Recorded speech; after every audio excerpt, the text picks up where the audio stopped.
Good morning, everybody. I am your host, Felipe Milicio, and you're listening to the Total Basis podcast. And with me, as always, is Sean Flannery. Sean, how are you doing this morning? We're doing good. I'm actually like wide awake this morning. Usually I'm like pretty slow for the first like 10, 15 minutes, but wide awake. So let's go. Yeah, well, I went to sleep at 3 a.m. last night trying to fix these stupid teams. And that was part of the conversation we had before the show started. Like, imagine if my team was bad, but you know what? This is why all my teams are good, because I stay up till 3 freaking a.m. trying to figure out what's wrong with them. You know who used to do that all the time too? Who? World Series champion manager Casey Stengel. He would Casey. Me and Casey.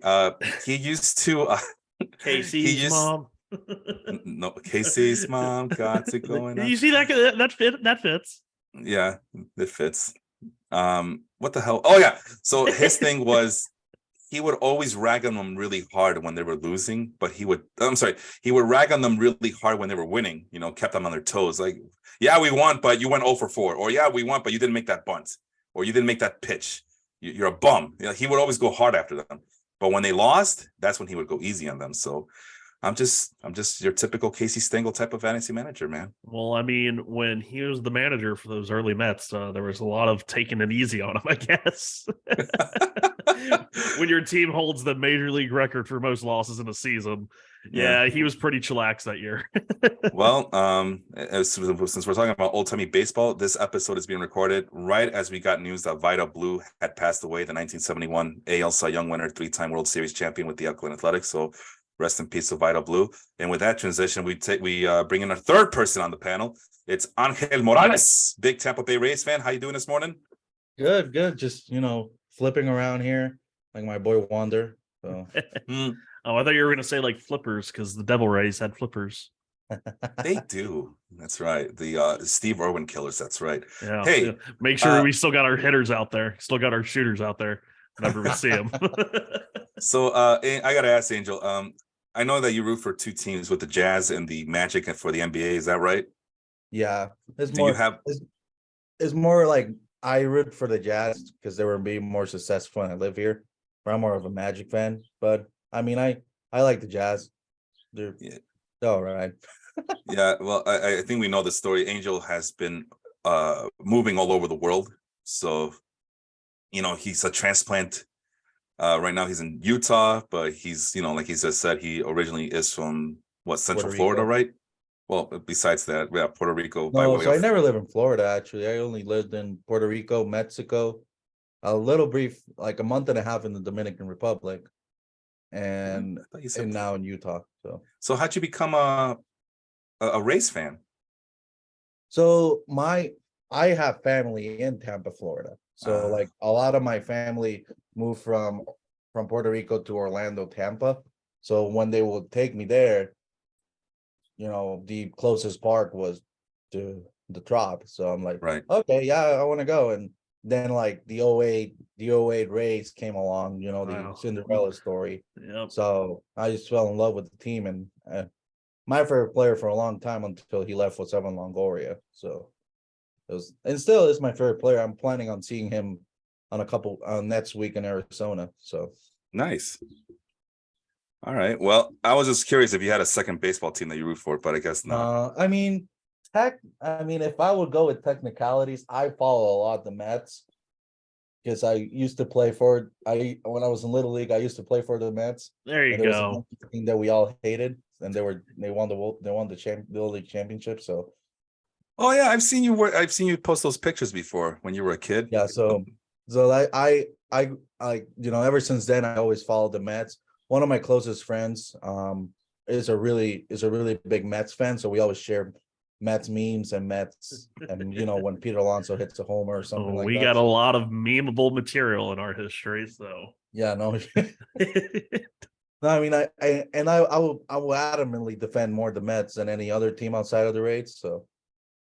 Basically. Well, with that being said, now you are a member of the Baseball Life Fantasy League, and that's what we're going to be talking about. And I see Henry chiming in, our fearless leader.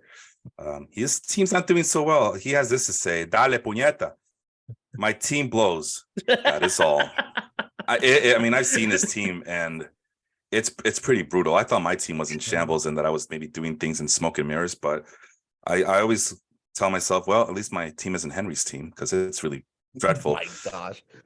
I mean, well, should we start on Henry's team or should we start on Angel's team now? I guess should we work our way up the standings? Well, I don't want to. We'll play it by ear, but yeah, we Okay. definitely want to get to Angel really quick here. So let's talk about it. Let's talk about Henry's team since he did chime in. And I yikes. guess I just share my screen here. Let me see. Where's the shareable thing? I'm sorry, Mano Henry. Yeah. No, he asked for this. He asked for this. So I- there it is. I can only say Ali Rushman is really the biggest positive on this team. Yeah. There is a positive. And that's it. I mean, that was his thing. Like, well, he was patting himself on the back for years because he had the top catching prospects for a long time, including right here, Joey Bart, that you see right on the bottom of the screen here. And Joey Bart has not lived up to expectation, although he's having a good year this year. But I don't know. Every time I talk to Sean, no, the catcher to get is Blake Sable from the Giants. The Like, oh, catcher God. to get is Blake Sable. Yeah, but that's not what's supposed to happen, especially if you're Henry. That was not supposed to happen. No, It was no, supposed to no, be it was Joey not. Bart, the Joey Bart era. He was supposed to what do you call it? Replace what's his face?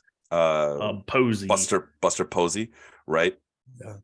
So that's not going according to plan. And then it's a bunch of young, unproven players and rookies, which third year in the keeper league, when we start refreshing next year, this is not the time to be doing that. I mean, look at it. Tristan Casas, Vaughn Grissom, who it looks like he's back in the minors. Although I don't know he just got optioned today. Orlando RC was activated. Me and Angel were talking about it.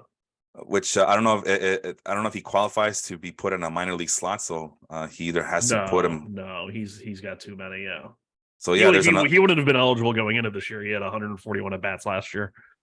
So there's another player that he has to send down or cut. Austin Riley's probably the only steady bat in that lineup. And even he's had a little bit of a downturn the last like 2 weeks or so. Yeah. So Anthony Volpe, and again, you're trying to develop players while you're trying to win in your last year. Joey Gallo, who's now still batting $1.91, but I guess that's he's a little bit more ironic power. from a Yankees fan to pick Joey Gallo. Oh no, he'll do that, man. I mean, he has Tristan Casas, a Red Sox player. I love how Carlos Gallo has Correa. 13 hits and 11 of them are extra base hits.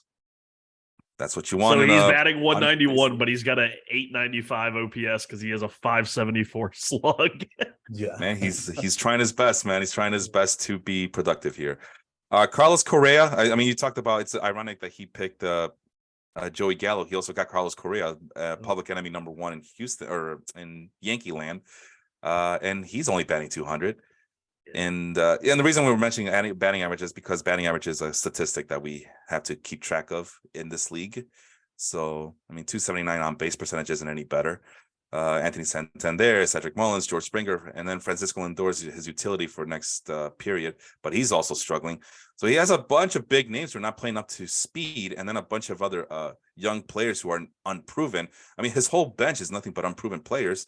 So he's really shooting himself in the foot by going this route and hoping that they make a big splash in the summer. But I don't know if I like that strategy, Sean. What do you think of that? Yeah, it's you look back and he had a pretty good team last year, and it was a lot of these same characters. Obviously, we kept 9 people from last year. Yeah, can I mention that really quick? That this is your runner-up from last year, second place winner, and he lost to you last year, right? Yes. Yeah, was he? It wasn't the finals, I guess. But Lindor, Correa, Springer, all off to really pretty slow starts. Riley's off comparatively to a slow start compared to what he did for him last year. So it's still early. The Correas, the Santanders, the Lindors, and the Springers could still turn it around. But I have Correa in my 30-team league, and right now I have both him and Trey Turner. I was really hoping that Correa would sign with the Mets, not because I'm a Mets fan and I wanted the Mets to get him, but that was the only team he was willing to play third base for. And I was like, yes, if he gets third base eligibility, I can roster both him and Trey Turner right next to each other. Third base was kind of an iffy position for me. But Correa has really bounced between just my utility spot and my bench spot because it's been kind of like he'll have a good game here and there where he's finally hit 2 home runs in the last 3 days. But before that, there was very little power. He was having like 1 3-hit game, and then he wouldn't get a hit for like another 4 days. And been really kind of frustrating with Correa. So I kind of understand where Henry's coming with that. But yeah, it's definitely the bench isn't great at all either. It's a lot of young guys, like you said, not very proven, and a lot of them don't have steady playing time, aside from like somebody like Ezekiel Tovar, but he's been pretty disappointing so far as the shortstop for the Rockies. And then the other thing is, I mean, as I look at his pitching rotation right now, his pitching staff altogether, I can't tell you who he kept last year. Like in terms of the hitters, I cannot tell you who he kept. I mean, maybe Anthony Volpe was protected in the minor league slot, but I can't tell who else he kept. Because they're all the little gold locks. Those were his keepers. That's what that is. Yeah, those were the keeper logos. Oh, he kept Jack Flaherty. Yeah, he's a big fan of Jack Flaherty, and he keeps getting screwed by him. But let's go back to the rotation. But yeah, if you didn't tell me that there's a Goldilocks, that tells me which yeah, a little Goldilocks emoji. That's what I'm gonna call him. I couldn't tell you who he kept just because everybody's just been so awful. I mean, you look at my team, and without the Goldilocks, you could tell who I kept, and we'll get to that in a bit. Your league leading winner, Felipe's team. Yeah, I was just telling Angel that. We know you love to look at what the roto standings would be, and you are running away in that department right now. Bro, I'm running away with that, and I'm running away with point differential. I mean, I don't know what else I got to do, man. We'll get to it. But I mean, Lucas Giolito, nice bounce back year. I remember he made that pick in the draft. I'm like, well, that's a curious pick, but I'm a White Sox fan. I'm wearing my White Sox hat today. I wouldn't have picked Lucas Giolito, but it's paying off dividends for him. He almost got a no-hitter earlier this year. Jordan Montgomery. So I mean, I guess that's a solid 1-2 right there at the top. And Zach Eflin's been really good as well. It hurt a little bit. So we were high on Zach Eflin to start the year, but everything else like Nick Pivetta, Cal Quantrill, and again Jack Flaherty, Garrett Whitlock can't stay healthy. Luis Severino, who he kept, is hurt, hasn't thrown a pitch. German Marquez, who actually got off to a good start, and he got hurt, and it doesn't matter because he plays in Colorado. So what difference does it make? And he's done for the year. So yeah, the pitching is a little bit slightly better, but it's still not good enough. And it's I don't know, man. I mean, do you think he has the ability to bounce back? I guess is what I'm asking. Maybe. I think offensively more than defensively. And he does have a sneaky good little relief trio there. He doesn't have Yohan Duran starting this week, the scoring period, but between Jordan Romano, Paul Sewald, and Yohan Duran, he has 25 saves. I would imagine that's got to be probably up towards the top in saves. Let me look. Yeah, he's leading the league in saves.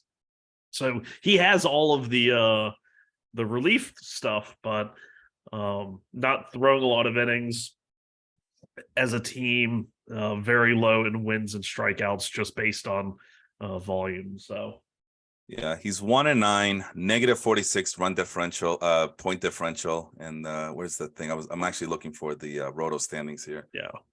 And who's talking? Second to last. There it is. I was kind of curious to see where does he rank in holds, because if he has a lot of saves, that must mean that he does not have a lot of holds. And where is he? Dead last. Yeah, dead last. Yeah. But so am I. I'm near the bottom. I've punted holds for really. Yeah. I mean, I picked up Ottavino, but that was more so because Ottavino has been getting a few like saves. It's like I don't care for his holds. Well, that's Henry's team. It's a tall task. He's gonna have to make some trades to salvage the season, or I don't know. We'll see how it goes for the rest of the year with him. I mean, last year his team was kind of peculiar because sometimes it'd be more luck than good, and other times he'd be so good. Yeah, I was saying he had some like really big hot streaks. I remember where he won like multiple matchups in a row, multiple times. Yeah, and then the roto standings would say, "Well, it's more luck than good." But like I said, other times would be, "Well, man, his roto standings are really good, but his record is really bad." Like, what is going on with Henry's team? And now nothing is salvage. I mean, I guess he takes a lot of walks, as you can see right here. Yeah, take a walk. Doesn't get caught stealing. And that's having 7 points for stealing bases is pretty healthy. And again, saves and blown saves. So he has a good relief core, like Sean mentioned. But yeah, he needs to work on everything else. Anyway, let's move on. Since we have Angel here, let's talk about his team. They see me roll and they hate 10. And that's a ode to Scott Rowland, right, Angel? Clearly. Yeah, to the Hall of Famer here. Hall of Fame. There's this picture. Well, let's get to it. Catching situation. It's actually not too shabby, all things considered. Jason Daly, Jonah Heim. Well, shit, I was told that Austin Hedges was the big difference maker in Pittsburgh, but here's Angel saying, "No, bro, I'm gonna go with Jason Delay. Sorry, I said Daly. Jason Delay. How's he doing for you so far? I just see like he's not having a lot of has not been having a lot of at bats, but when he has at bats in a really scarce catching position where you can find a lot of value, at least when he plays, he gives you production, and like, he's not hurting you. Exactly. I've been saying that for years about catchers. You know what? I had Christian Betancourt, I had Francisco Mejia, like they play a lot for the Rays, so they're like, you know, on the lower end of catching. But I'm like, if I'm gonna put a guy that's gonna like strike out 5 times and hit a homer once, instead of a guy that's gonna at least get on base 4 times out of 10, I might as well go with that guy, even though he's not gonna give me the most production of them all. So, and especially because you have probably one of the best hitting catchers outside of like Adley Rutschman this year, with the hot start Jonah Heim's gotten off to. Exactly. So I just wanted to pair Jonah Heim with somebody like, you know, will produce at least decent amount in catching. So I hope that in the future I see somebody like what's the Rockies catcher? Elias Diaz. Elias Diaz. Like somebody like that I could pick up on waivers like I did on other leagues. But like I for the moment, Jason Delay has been productive until he says otherwise. I'm just gonna, you know, drop him. So yeah. Oh, I mean, you got to be kind of crafty at catcher. I mean, that's why I drafted Andy Rodriguez. I know that would have. It was late in the draft, but I know some people are like kind of scratching their heads as to why, and this is because of what you just mentioned, Angel. Catching seems to be more scarce every year, especially in a 2-catcher league like this. And I'll ask you a question about that really quick, but I just want to point out that even last night, I had a chance to get another starting pitcher because it looks like my team's gonna need some, because you know we are a semi-weekly league, so lineups constantly change, a new matchup every other 3 or 4 days. And then I realized, you know what? I just noticed that Miguel Amaya got called up, and he actually got back-to-back starts. And even when he was on the bench, he finally got a hit coming off the bench, so that was pretty funny. But I thought to myself, you know what? It might be that this guy might get some starts later on in the year, so maybe I'll just pick him up instead, and finally I get my third catcher in, because you never know, right? Catching is such a dead position. So I gotta ask you, Angel, have you ever played in a 2-catcher league before? And if you haven't, and if this is your first one, how do you like it so far? Probably I feel like I played before, but it has been so long, like on a ESPN league when I was a kid or maybe something like that. But I like it. Like it gives you a little bit more versatility, and especially like I said, catcher is so scarce. Like for example, in another league, I have Elias Diaz and Will Smith. I cannot play them both at the same time, and they're hot. So in this league, it would have been so beneficial to have both of them, especially in the catcher position. Yeah. So to me, 2-catcher leagues are just so much more fun, and it's so much more competitive, because it requires more of the owners rather than just like, okay, there's 10 good catchers out there. I'm in a 10-team league. Everybody's going to have a good catcher. Like, that's boring. Like, I want people to be forced to be like, okay, you make some hard decisions here. I know Felipe talks about that phrase all the time in our leagues, is making owners make hard decisions.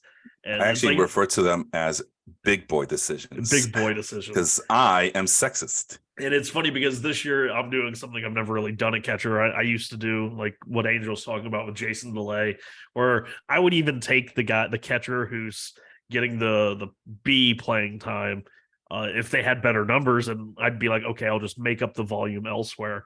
But in this league so far, I have Shea Langoliers and Blake Sable, who have gotten the majority of the playing time at their positions, and they're killing me on base wise. Like, I'm over here happy that I'm rostering guys with a 288 and a 289 on base. Like, I feel icky about it. But then I look and I see they've combined for 11 home runs and a couple of stolen bases, and I'm like, Okay, well, we'll see how this works this year. But yeah, I've But always I mean, talked so much about catchers in this league, and then like 2 years ago, I had Will Smith, but I didn't keep him because we were only allowed three. And then Will Smith goes off the board, and then Omar Narvaez, who's always been my like trusty uh safety valve. Somebody drafted Omar Narvaez, and I'm like, oh, who the hell am I going to draft, guys? So I kind of shut up about catchers because everyone in the league knows which ones I like, and don't let me get them. and I hope like But in a future, the Pirates use him more as a DH type of guy. Because look at his numbers, like 372 and 417 on 46 at bat, on 43 at bats. It's not bad. Like I would, this numbers will dip down as he plays on a more regular DH role, but I feel like it will be a still at least productive, so I can keep him on my catching position where he catches a couple games on a week and DH is the next one, so they can yeah, given the old Cardinals treatment, right? With Yeah. Wilson Contreras. And I mean, that's part of the reason why I picked up Miguel Amaya last night. Like, crap, does this mean that Wilson Contreras is going to get less playing time now? So I went into panic mode, I guess, and I go, you know what? Miguel Amaya looks pretty damn good right about now. So we'll see if I can counterbalance the lack of potential playing time for Wilson Contreras. And I'm looking at the Pirates. I mean, I'm sorry, Angel, but the Pirates are too good. Let that sink in. The Pirates are too good. Hey, they've lost like 7 in a row. They're too good. I was told that this is a Cinderella story right here. No, seriously though. I mean, for DH, according to Fangraphs, they have Andrew McCutchen, and he can't feel like he used to. But they also have Connor Joe as well, so they pretty much revolve that door a little bit. Let's see, and then they still got to deal with Miguel Andujar, who's gonna get some playing time. And I know I thought he had already gotten sent back down. I'm just looking at the Fangraphs. I don't know. Oh, okay. He's out of options, by the way, so I don't. It'd be hard for him. Another poor. Oh my god! Imagine being DFA'd by the Pirates twice. And then, of course, the guy that Sean keeps reminding me of, Tucupita Marcano, who is also garnering some playing time. So, that kind of reminds me of what the Rays like to do. They just kind of revolve the door a little bit on those open positions. So, but I mean, if it pays off for you, Angel, more power to you. Let's move on to the rest of your team. I guess we can't just talk about everybody. Everybody can see, if they're on Facebook Live, they can see their lineup, but we can't talk about everybody because we'll run out of time here. I guess which one of these players, I guess not including the Goldilocks players, which one of these players are you most proud of that they're on your team? Like in general, just the hitting part or the. For now, the hitting part. We'll go over the pitching really quick.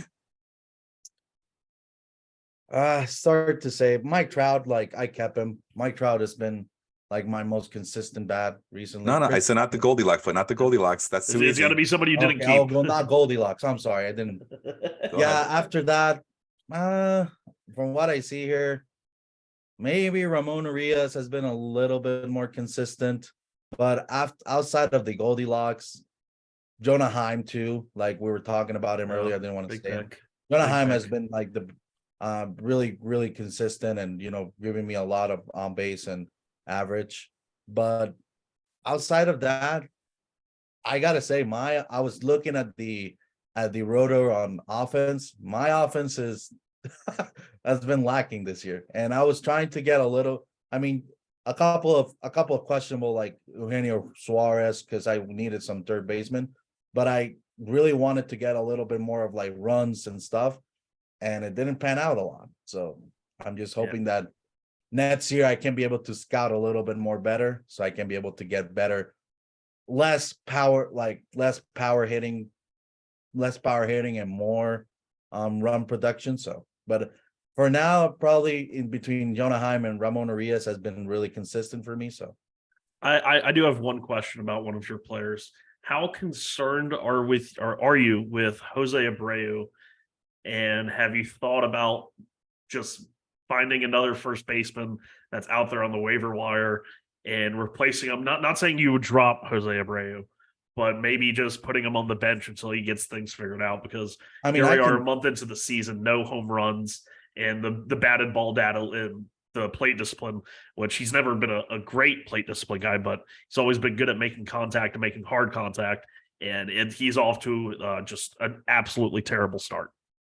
No, yeah, and I totally get it. I honestly, I can put Jake Cronenworth at first. Oh yeah, And yeah, then yeah. I forgot somebody- he's the first somebody- And Brandon Drury God, too, by the way. Yeah. Like And Brandon Drury. I have a couple of utility guys there. That's why I picked them, because I was fearing this will be my problem on the year of my offense. Honestly, I hope I'm gonna keep him on my bench, probably give him next week.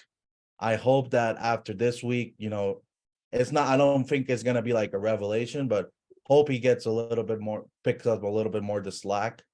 But it's really worrisome because I picked him high, thinking that thinking I was Yeah, gonna get- I love that move for Houston, especially for somebody like him. Like, even if his power was going to go down a little bit, he had the Crawford boxes right there. But and it just hasn't worked. especially if you think about it, Julie Gurriel was a really good hitter, and Mhm. you're replacing a Julie Gurriel with an MVP type of hitter. I was like, that's a no brainer for me. Like, I gotta pick him at the best I can, but. You know what that move reminds me of? It reminds me of like when the Cubs replaced broadcaster Jack Brickhouse with Harry Carey. You're replacing an old guy with an older guy, and they actually had to fake Harry Carey's age just so they could justify it. Well, he's a little bit younger than Jack Brickhouse. Like, no, they're not. It's about the same age. But that's what it reminds me of. Yuli Gurriel is old as hell, so you went out and got an old as hell player to replace Yuli Gurriel, and obviously, like you mentioned, Angel, he's in the MVP caliber type of player, but he's not playing up to speed. Hey, listen, man, if you need a first baseman, I have Vladdy Guerrero Jr. and Vinny Pasquantino. If you need a first baseman, it's going to cost you. And if you go to the last, I like to look at streaks. The last 14, 30 days is even worse. Like, he's hitting a 158 with a 238 on base percentage. He struck out 7 times. Oof. And he has more strikeouts than base hits. Jesus. That's even worse than I thought. That's what I'm saying. I'll give him this week because this last 2 weeks has been the worst of those. So 9 strikeouts versus 7 hits in the past 14 days, according to Fantrax. Wow. Yeah, that was kind of the same position I was in this past week with Christian Walker. I was coming so close. Christian Walker was a guy who was just awesome for me last year, and he was very unlucky to start the year, but at least there was some hope because you looked at his batted ball data and it was absolutely amazing. And I was actually looking at just putting him on my bench this week, but I kept him in there. I actually went and dropped Justin Turner, even though he was doing pretty well. I just didn't have room for him. And then, of course, this week, Christian Walker plays in 4 games, 2 hits, 2 hits, 2 hits, 3 hits, 3 total home runs, 6 RBIs, and raised his batting average 40 points, his on base 50 points, and his slugging 100 points in just a week. So it's kind of crazy to think that, okay, it's still early enough in the season where drastic differences like that can happen. But since we were on the topic of first baseman, I went and I looked, and I was shocked to see that Ryan Noda, who I think we've briefly mentioned before, he had another big week this week, and I went and I added him just because I liked him when he got picked in the Rule 5 draft, and just in the last 2 days, he's raised his slugging 100 points with a triple and 3 doubles, and he's got a 427 on base as a rookie, and I'm like, okay, that'll play. And while we were talking about first baseman, I was like, oh, I'll go add him real fast just in case Christian Walker falls off again. I think the problem with Noda is that he's close to a 40% strikeout rate, right? Or am I thinking of somebody else? The strikeout rate is at 33%. So yeah, it's a little but high. I want to say in the last 2 weeks though, it's come down. No, it hasn't. I just checked. It's pretty damn high. It's pretty damn high. So it was 40%. So if it's come down to 33%, we're working with something there. Joe, it's Joey Gallo type of strikeout rate, and I don't want that on my team. That otherwise I would have picked him up last night while I was up all night last night. So anyway, and also I want to bring up. Go ahead. I know this sounds a little bit weird because I'm going to talk about Javi Baez. So we know Javi Baez is a high strikeout guy and stuff. Yeah. His last 2 weeks, he has been scorching hot. Let's give him that. So that's why I Yeah, picked of him course up. he So I is. He can be faced the able to, like, Mets. use him for the next 2 weeks. And then if he goes down again, just drop him or put him on my bench for a while. But I He gotta just say, had. like, I was gonna so, say like, all it took was him getting yelled at by the manager, and yeah, that kind of woke him and up. I So and ouch. I really like I was keeping track of that, and I'm like, okay, let's see. It's been like a week or two since that, and I check on his last 2 weeks. Let me put it again here. He's been he's been a really good hitter. It's Yeah. surprising to say about Javi Baez. Yeah, And he had then- a really good series against the Mets, which everyone and their mother saw coming. It was just like, of course he's gonna be like a terrible player. Then he's gonna come into the Mets series, and He he's has just he has a 359 average, 444 on base percentage. The 3 Wendy's home number, yeah. Like, he's for a middle infielder, that's really good Yeah. production. Yeah, it's always been his thing. It's a and boomer I dropped bust. him. I dropped him like last week. Yeah, all things considered, I mean, even year to date, 259 and the 259 batting average and a 325 on base percentage. That's pretty damn good for a guy like Javier Baez, who And we everybody were talking trash about him. Like, and he we were was so- talking trash about him when we should have not. Yeah, and all it took was him getting yelled at, getting benched, getting embarrassed on television by his manager because he wasn't hustling enough. So anyway, let's move on. Let's go to your pitchers. And again, same question. Who are you most proud of to have in your pitching staff, not including your keeper players? Because your Ooh, keepers that's were a tough Julio one. Urias, Spencer Strider, Zach Allen. Damn, dude, Shane McClanahan, Aaron he's got all Nola? the pitchers. He's got all the pitchers. What's left? I mean, who are you most proud of besides those guys? I mean, I picked up recently Yusei Kikuchi, which is I say Kakachi. Kakashi. He was pretty good. Then he struggled a little bit in the last couple starts. Jose Barrios, he was a little bit good. Then he struggled. Drew Smiley, he had almost Mhm. a perfect game. Then the scene of the Titanic went into mode on that last. His the pitch last count was already play. too high enough as it is. So, But I gotta say, my biggest I gotta say the relievers. Yeah, Especially I like that Jorge group Lopez. of relievers. yeah. Jorge Lopez, You're low in saves, but they're all really good pitchers. So like Yeah, ratio so- wise, they're helping you out big time. so for example, look at Jorge Lopez. He has a sits holds. holds, Kendall yeah. Graveman. The reason why I had it like, if you see it like this, is I haven't updated it for this week, so I'm good. I was gonna do that later on tonight, but Go ahead. I'm gonna have to put Kendall Graveman and Jorge Lopez and Daniel Bard to get or Brian Abreu keep him to get a lot of holds this week, because I'm gonna go with Zach Gallen, McClanahan, Nola to start the week. So Jeez, man, that's a murderous row right there. Must be nice. That is a murderous row. and that's what I was saying. Like, I can trade pitching, but it's like I need hitters. Like, Hey, that is I got my some. big- Go ahead. Oh yeah, no, don't trade with Felipe. Trade with me. Trade with me. Don't trade. No, with you don't want Felipe. to trade with Sean. He'll Felipe shoot will more than rip you I'll off. do. I'll You'll rip trade me. I'll trade with Henry. I've I'll seen trade with some. Henry to help him out. a bit. Henry has nothing. His season's over. Go get Anthony Volpe and then have fun seeing him go through the rookie pains of. Hey, I got a question though. This doesn't worry you about Yusei Kikuchi, the 2.30 home run per 9 innings.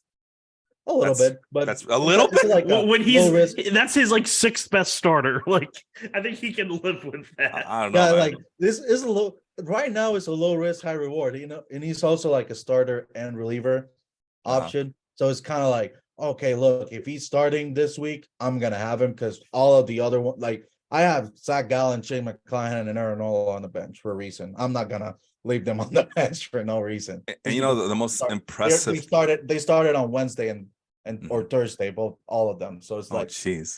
I don't You have might- an option. So that's You might one of get my two. You might get 2 starts next week though from those Exactly. guys. So that's one of my biggest problems in this league, since I have a lot of high end pitchers. Yeah, all And of the like- top of the rotation. Yeah. And then like at the start of the year now, it's a balance a little bit out, so it's been really good. But at Yeah. the start of the year, I will have all of them starting.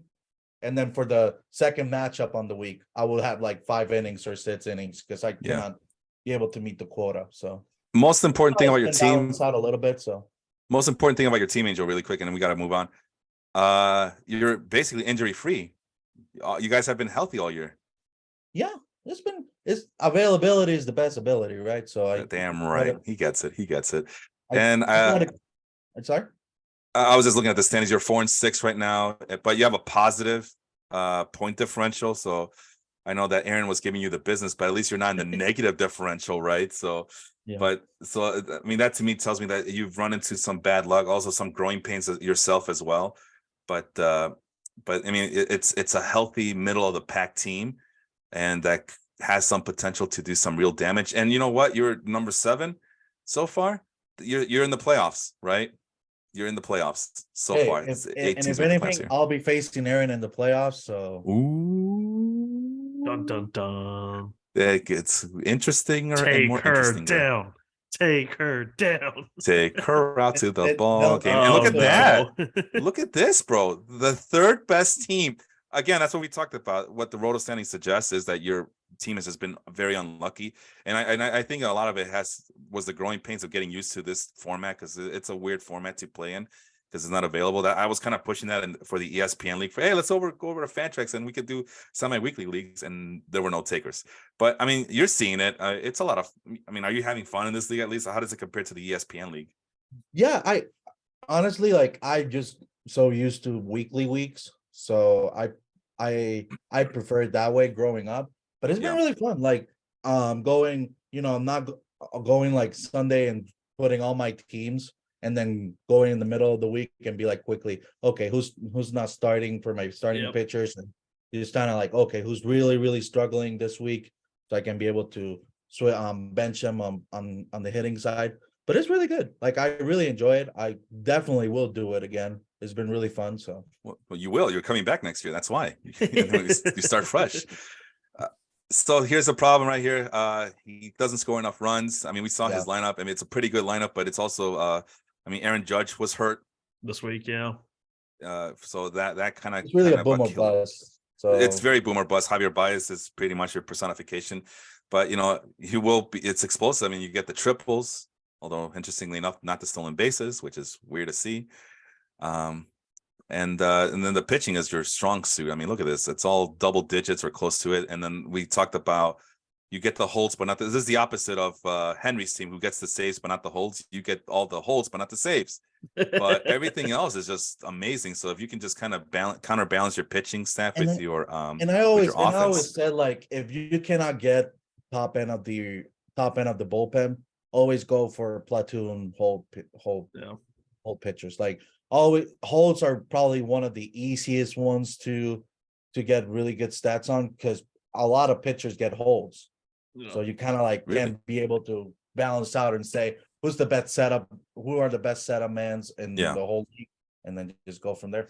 Yeah, that's why Sean and I always kind of dedicate entire segments just to relief pitchers who are not closers, because we play in holds leagues. And I don't know. I mean, to me, it's kind of difficult. I mean, it's easy and it's difficult at the same time, because they're not as steady as, because who's going to come in the 9th inning every single time, right? More than likely, you do know. You don't know who's going to get the hold for a particular game. You don't know who's going to get the call from the bullpen when the team is in a jam and they need to preserve the lead in the late innings. So that, to me, that's a little bit unpredictable. But like you said, usually those are some of the best pitchers that are not closers in the game, and they do deserve some shine. And so it's good that you're catching on really quickly on that. And with that being said, do you have time to be with us a little longer, or do you have to get going? Yeah, I'm totally fine. All right, well, let's move on to another team. So we talked about the 3rd best team in the Roto standings. We talked about the 11th best team in the Roto standings. Let's go to the middle and talk about Mad Dog Madrigal's team. Oh Lord. And I want to hear all the excuses. I want to see all the tears. Hey, there's not many excuses. We're trucking in there. All right. Process over results. Well, 5-5, it could be a lot worse. Yes, it very well could. I agree with that. And again, this looks like a team that's more unlucky than bad. You have a point differential of plus 22, so that's pretty damn good. Although it sounds like according to the Roto standings, you are what your records suggest. Yep. You're lacking in runs, just like Angel, but you're also lacking in extra base hits. You're a home run or bust kind of guy. In the categories I'm winning, I'm usually top 3 or 4. In the categories I'm losing, I'm almost always bottom 4. Yeah, but you do have a power speed combo there. I mean, the percentages are good, so it's just a matter of, it sounds like more just getting those counting stats up. And then we get to your pitching side. Strikeouts are good, but then your strikeout per walk ratio is bad. You get the saves, but not the holds. bad whip, bad on base percent. So your rate stats are just a mess. So let's take a deep, and I'm just gonna ask you the same questions we're looking at your lineup. Don't mention your keepers. Who is the pick that you're most proud of here? I'd probably go with I know it was kind of a big shock when I took Nemo as early as I did, and it was just because I knew he was not coming back to me. I had the turn at the end of the first round, beginning of the second round, and I knew he wouldn't make it back to me. But Nemo's always been my guy. I've always been the big believer in him, and I didn't feel like I needed him because I was already going to have Corbin Carroll, Kyle Tucker, and Yordan Alvarez. But I still, just to protect myself against Corbin Carroll maybe getting hurt or maybe having like a little bit of a sophomore issue, obviously not a problem. So went with Brandon Nemo, and he has rewarded me so far this year. Really, like I said, I think I'm like first in batting average, and I think either first or basically tied for first in on base. And I tie a lot of that to the guys like Brandon Nemo. Angel, what about you? Go ahead, Angel. I'm sorry. I was going to ask you, but go ahead. No, you're good. I was about to say, you kind of don't have to worry about a lot.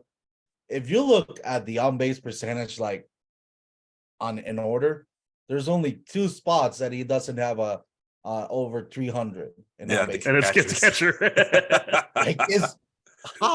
Like, how you did that, I don't know. Yeah, so that is impressive. We have a podcast. I'm sitting at a 352 on base percentage. Number one is Bronx Bombers at 354. The on base percentage on people on the bench. Yeah, like no, it's a deadly team. Even higher than some of the people that. Angel, man, this is what I got to deal with every year, man. This is it. This is a murderer's row. I mean, there's not a lot of big names per se outside of Jose Ramirez and Bo Bichette, but it's these sneaky guys that no one knows about, and then Yordan Alvarez is on the bench for some odd reason. He's had to bounce back and forth out of my bench when I need Ohtani starting, or depending on matchups, depending on games played. And like if it's a 4-game Monday through Thursday, and the Astros only play 2 days, I'm normally not starting him. Yeah, we thought the Rays were bad at that revolving. Yeah. Oh yeah, no, I bench stars all the time. But it's because my outfield is such a mess. Who told you to get 20 outfielders? Come on. Well, I didn't expect all of them to be good.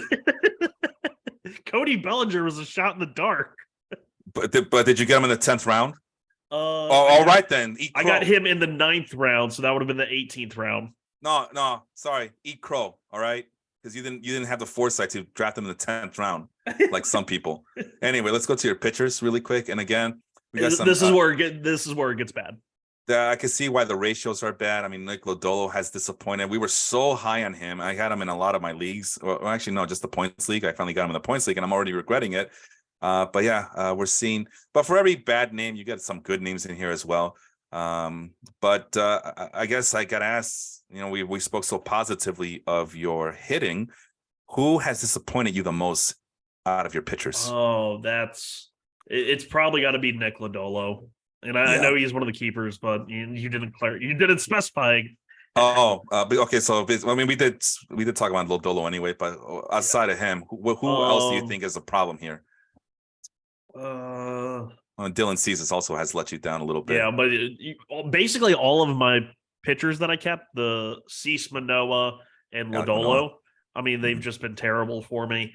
But they're not guys you can just cut a month into the season. So it's kind of like. Blake Snell was the guy that him and David Peterson. I drafted both recently. I put Peterson back waivers because I needed help elsewhere. But yeah, Blake Snell's not doing much for me, and neither is Andrew Heaney, although he's had brilliant starts and he's had bad starts. It's just a very the pitching is very frustrating because Can I be honest? What was that? Can I be honest with you right now? Go for it. Every time I see one of my pitchers face Andrew Heaney, I just start going like this. Oh yeah, I like that matchup. Give me Andrew Heaney versus matchup right now. You hear that? It really is. If you look at like the pitchers I kept, and I know I said this before, but it's like for this team to be what I wanted it to be, those guys had to hit, and Lodolo, Cease, Manoah, and none of them have. And I wasn't even huge on those guys. I didn't need them to repeat last year. I just needed them to be good quality starters and not Well- hurt me. And they've done the opposite. They've been nothing but basically hurting me all year. It's okay, man. You got Bailey Ober on the way. Tanner Bibby's already up here, and then Yeah. you got still Bobby Miller and Yuri Perez. I gotta ask Thank you, God Angel. for Mitch Keller and Drew Rasmussen. That's all I'll say. I never Yeah, thought well- I'd say that sentence. Well, we knew that Rasmussen was good, but Keller is the one that's been surprising. So I gotta ask you, Angel. This is your back-to-back champion. Is it back-to-back or back-to-back? Where are we now? Back to back. This is your back-to-back champion here, Angel. What do you think of his team so far?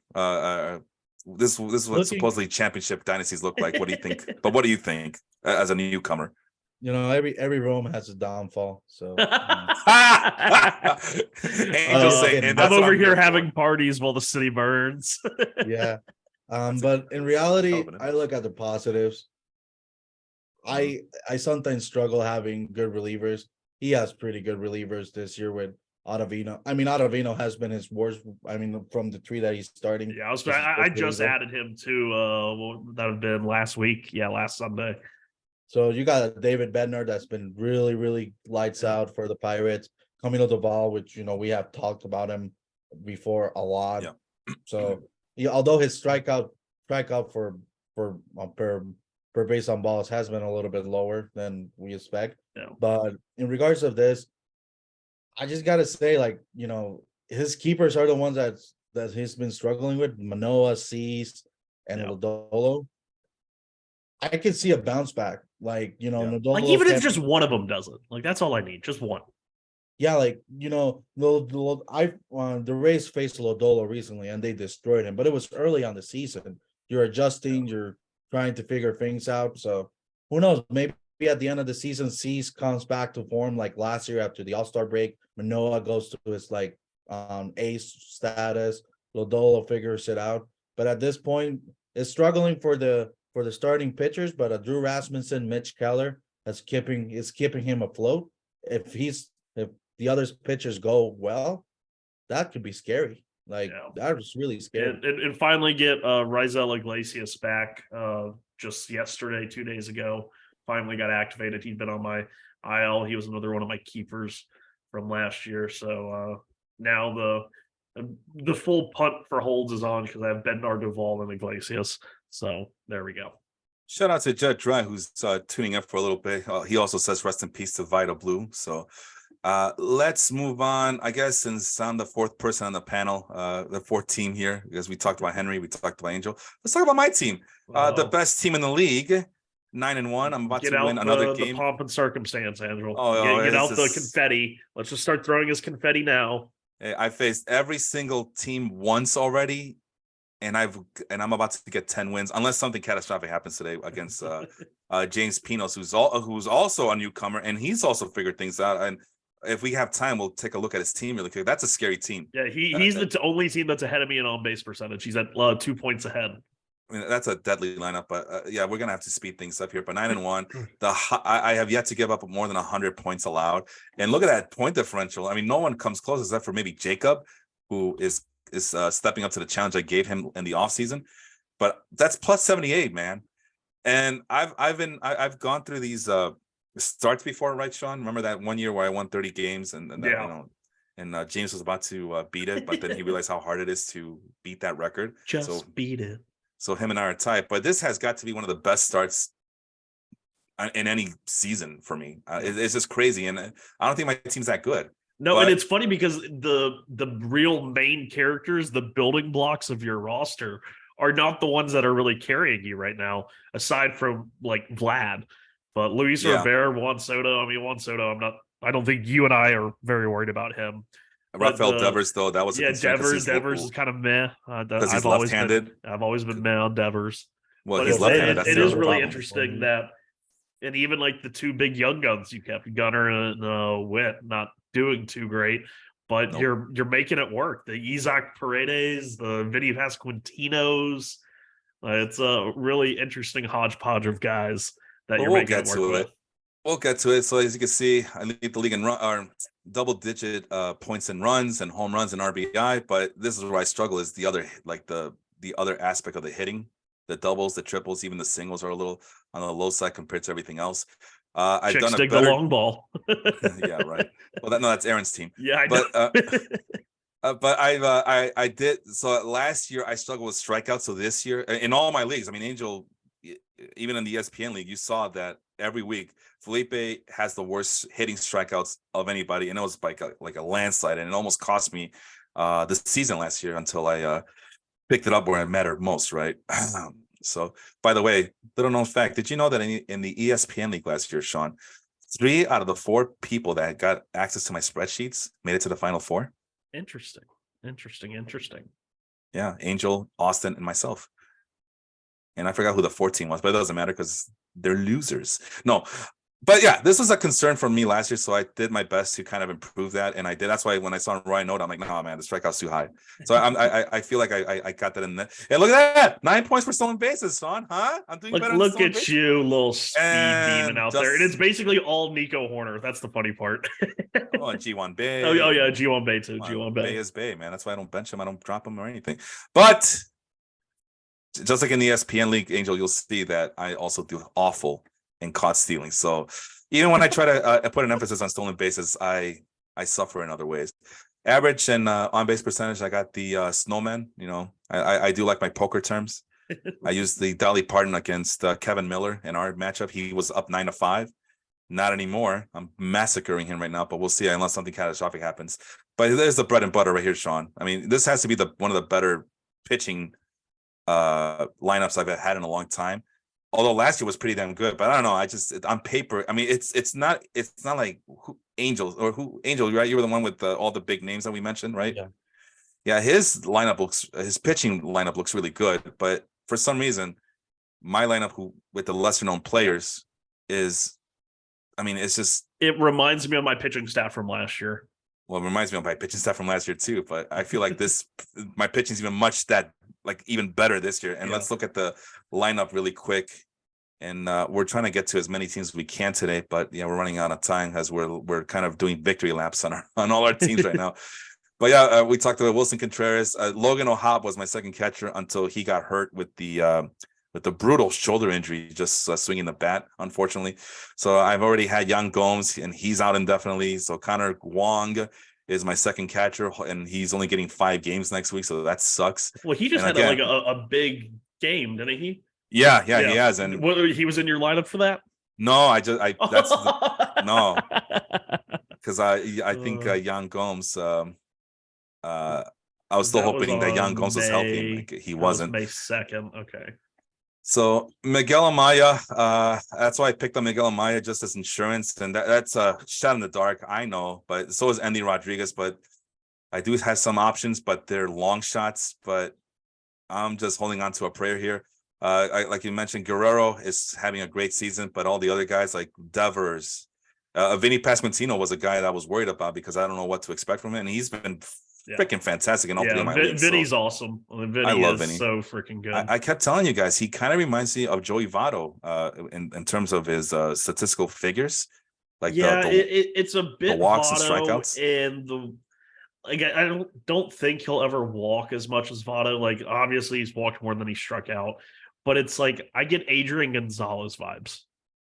Like I'll take it. That's the type of player I think when I think Vinny Pasquantino is Adrian Gonzalez. Mexico.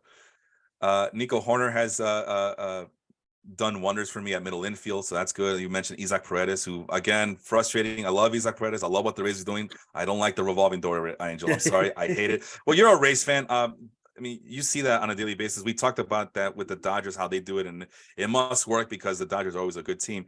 But I mean, how do you feel about the Tampa Bay Rays constantly flipping their lineup around like it's a revolving door? Do you like it? Do you don't like it? Is it frustrating? Are you happy with it? What do you think?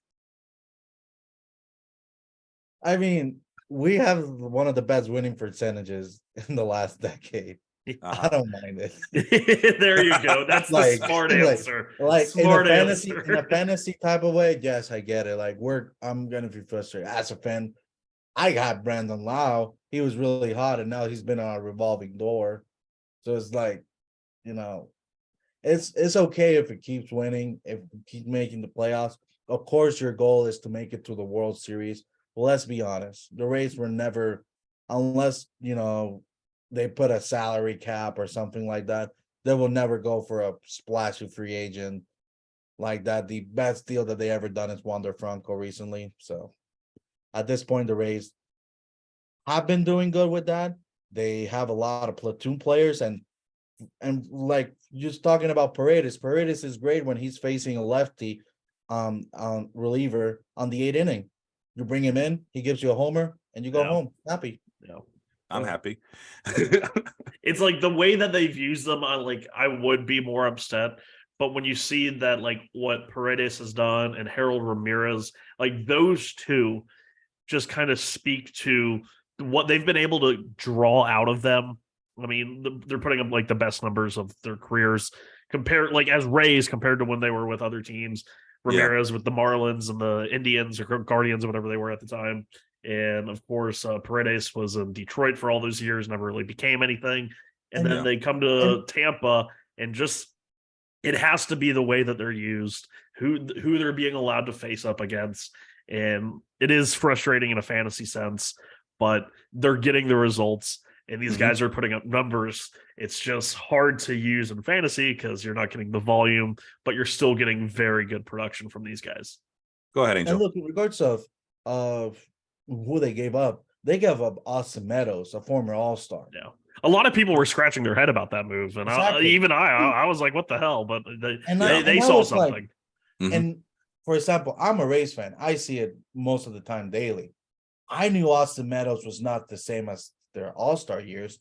So when they traded him, I was like, I don't really know much about Isaac Paredes, but if the Rays are doing that, I understand it, because Austin Meadows has not been producing since his All-Star year. So might as well get some value out of it. And Isaac Paredes has not been as close as an All-Star, but to the role that he's playing, we have a Wander Franco, Randy Arozarena, even a Brandon Lau.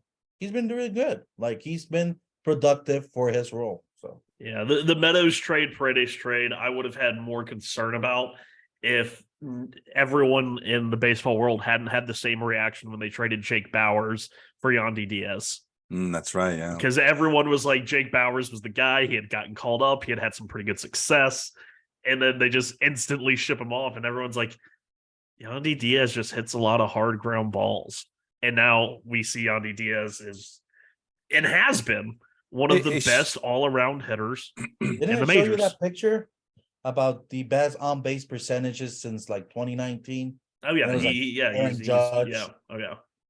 Like a top names, and then just out of the blue, Yandy Diaz. Like, it's not a crazy thing to say, but obviously he's not like a big power hit. I mean, he hits home runs, but he's not a big power hitter. But he's already hit 9 home runs this year in 133 plate appearances. Last year in 558, he had 9 home runs. He's 5 away from his career high of 14 in 2019. So yeah, he's finally and it's funny because I went back. I've always been a big believer in Yandy Diaz going back to his time in Cleveland in the minors. And he was the guy that I drafted in the inaugural draft of that 30-team league. And I had him the entire time until right at the trading deadline last year. And I had Trey Turner and Correa, and I can't remember who I was playing at third base, but Yandy wasn't getting as much playing time. He was kind of hurt down the stretch. And somebody offered me Brian Rocchio, top 100 prospect. And I was like, God, like, that seems like pretty good value for Yandy Diaz. Correa might get third base next year. I trade Yandy and I get Brian Rocchio back. And then all off season, and then going into spring training in the first like couple weeks of this season, I was just like so depressed because Yandy wasn't on my team. And it's so like I was getting JD Davis was giving me awesome production at third base. But I was like, I saw Yandy having like this great breakout season for him, like compared to it's in terms of power. And I was so upset. I went back to the guy and I said, I know I traded you Yandy last year. Would you want Rocchio back? I'm willing to trade you Rocchio plus other pieces. And he was like, yeah. And so I basically screwed myself and I traded Rocchio, and I think it was 2 other prospects or one other good prospect in a major leaguer to get back Yandy. And I was just like, okay, now I can feel happy about my team. But I was like, honest to God, depressed that I had Yandy. I've been singing his praises all these years. And then this year happened, and he wasn't on my team, and I was like, I need to fix this. Oh, Jesus.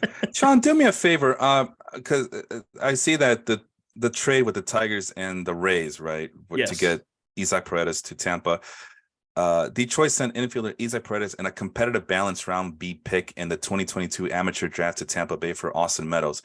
Can you tell me who that pick was? Yeah, out of curiosity. You said it was competitive rounds B.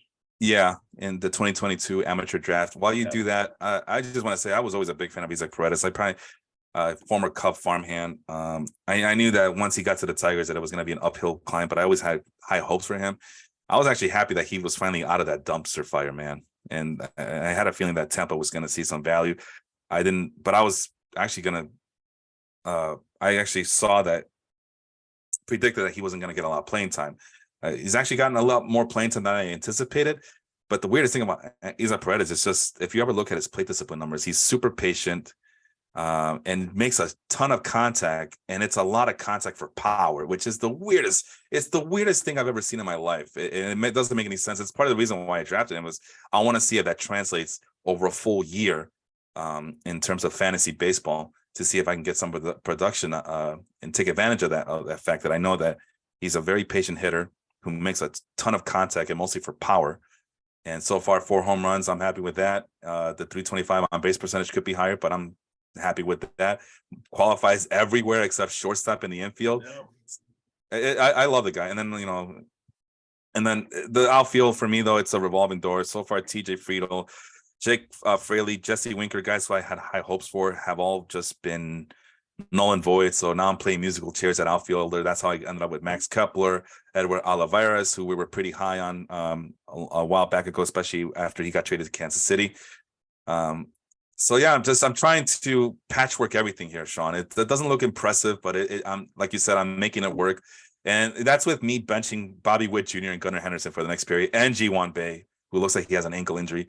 And I still got all these other guys in the minor leagues like Andy Rodriguez, Ellie De La Cruz, Noelvi Marte, George Valera. And guess what? They're all struggling right now. So I don't know what I'm going to do with those guys. Dun, dun, dun. But it seems like I have a wealth of riches in the infield, so I might have to trade some of those guys for some outfield help. But it is a tough league to trade because, I don't know, just teams are not trading at any... they don't trade a lot, is what I'm trying to say. You have any? Did you find out who that pick was? So the Rays actually had 2 picks in the competitive balance round B. I'm not sure which one came from Detroit, but they had I think Chad Simpson shortstop. Kind of reminds me of an Xavier Edwards, high speed, good plate discipline, low EVs. Hits it to the opposite field, Punch and Judy type guy. So the slapdick prospect, who, in fact, the real slapdick prospect finally got promoted for Miami, if you hadn't seen. But they had Chad Simpson and Ryan Cermak, a outfielder from Illinois State. So, Redbirds. Yeah, I mean, I guess the big thing with it's not necessarily the players you get in those rounds that are really valuable. It's the slot money associated with it. Interesting that they had back-to-back. I feel like that's going to be something we see more and more in the future, is those competitive balance round picks being traded. I know we saw it last year, like right before the draft, when the Braves traded for one from the Royals with the Drew Waters trade. So, very interesting that they were able to grab 2 picks there. Listen, so they had I think 4 picks in the first 4 or 5 picks in the first 75 picks. Jesus. So. Hey, bottom line, the Rays won the trade is what you're saying. Yeah. That's what I'm hearing. Yes. Angel, again, I asked you the same question. This is what number 1 team looks like. Thoughts on it? Are you impressed? Are you like scratching your head how it's any good? Are you what are your thoughts, snapshot thoughts, especially coming as a newcomer into this league? Just for the hitters alone, we'll get to the pitchers in just a bit. The hitters are good. Like I really like this hitting core. I honestly would be considering trading you one of my top tier pitchers for one of your first basemen. So, I'm trying to think which one I will be willing to give up. They come with a high price, so just be careful. No, you're good. But in regards to this, even this, like this is funny. Like Sean was saying, you're being sustained by a lot of players that were not keepers. So it's really good. Like a Nico Horner, Beanie Pacquistino, D1 Wave was stealing you a lot of bases. So it's like a lot of the players that you picked up on the draft or on waivers were the ones that are helping you, quote unquote, dominate on the year this time. I just want to quickly mention that the two guys, Horner and Pasquantino, those guys were drafted. I don't want to be accused of doing things I'm not doing. All right, and then G1 Bay, minor league protected. Oh, so there you go. So yeah, it's called foresight. Some people should pick up on it. I'm not gonna mention any names, but there's a guy out there who likes to talk a lot, and all he does is just turn and burn on the waiver wire. There, I said it. This is the complete opposite, Angel. The complete opposite of that. So go ahead. I mean, dude, you if you see me, I'm burning the waiver wire and the